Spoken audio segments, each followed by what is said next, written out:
এই প্রতিহতের পরে বাংলাদেশ একটি গণতন্ত্রের জন্য আগামী নির্বাচনের জন্য প্রস্তুতি নিয়ে এই বিপ্লবী সরকার অন্তর্বর্তী সরকারকে আমরা সম্পূর্ণ সহযোগিতা করব। সমস্ত পত্রিকা মিডিয়া বন্ধ করে যেভাবে রাষ্ট্র পরিচালনা করেছিল সেখান থেকে বাংলাদেশ যখন রাষ্ট্রপতি প্রেসিডেন্ট জিয়াউর রহমান হাতে নিয়েছিল, সুন্দরভাবে গণতন্ত্রের মুক্তি দিয়েছিল এবং সবাইকে রাজনীতি করার যখন মুক্তি দিয়েছিল তখন থেকে এই শহীদ প্রেসিডেন্ট জিয়াউর রহমানকে ভারতের সহযোগিতায় কিছু পথভ্রষ্ট সেনাবাহিনী তাকে হত্যা করেছিল। সেই হত্যার ভিতরে দিয়ে যখন স্বৈরাচার এরশাদ বাংলাদেশকে আবার স্বৈরাচারের কাদায় দেশ চালিয়েছিল। আমি সর্বশেষ বলতে চাই, বাংলাদেশকে যদি রক্ষা করতে হয়, বাংলাদেশের জনগণ যদি রক্ষা করতে হয়, আজকে এই বিপ্লবী সরকারকে অনুরোধ করব, আপনারা এই বর্তমান যে আইন শৃঙ্খলা এবং দ্রব্যমূল্যের উপরে আপনারা জোর দেন।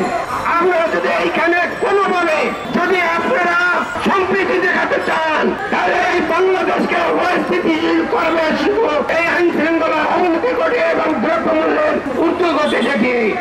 এই দুইটা জায়গায় যদি অন্তর্বর্তীকালীন সরকার আজকে নজর দেয় তাহলে বাংলাদেশ কখনো এই বিপ্লব ব্যর্থ হতে পারে না।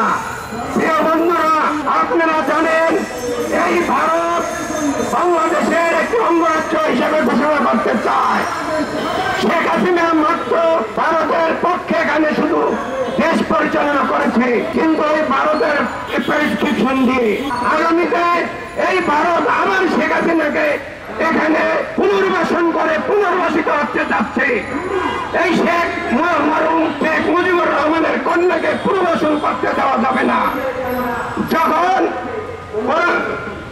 নায়েবে রাসূল এবং কোরআনের পাখি যারা আমরা খ্যাত করি সেই দেলোয়ার হোসেন সাঈদী এবং বাংলাদেশের আপসহীন নেত্রী তিনবারের নির্বাচিত প্রধানমন্ত্রীকে মিথ্যা মামলা দিয়ে তাকে জেলখানায় রাখছে এবং ওই দেলোয়ার হোসেন সাঈদীকে যখন ফাঁসি দিয়েছিল এবং পরবর্তীতে যাবজ্জীবন কারাদণ্ড, তাকে ওই পিডি হাসপাতালে হত্যা করা হয়েছিল।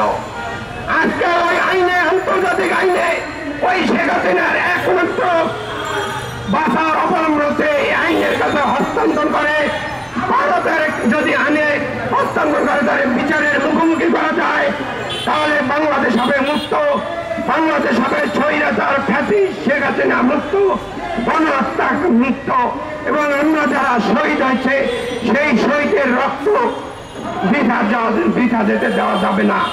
প্রিয় বন্ধুরা, কথা পরিষ্কার, আগামীতে যদি এই বাংলাদেশকে স্থিতিশীল করার জন্য জয় বাংলা স্লোগান দিয়ে কোথাও রাস্তায় নামার চেষ্টা করে আপনারা প্রতিহত করবেন।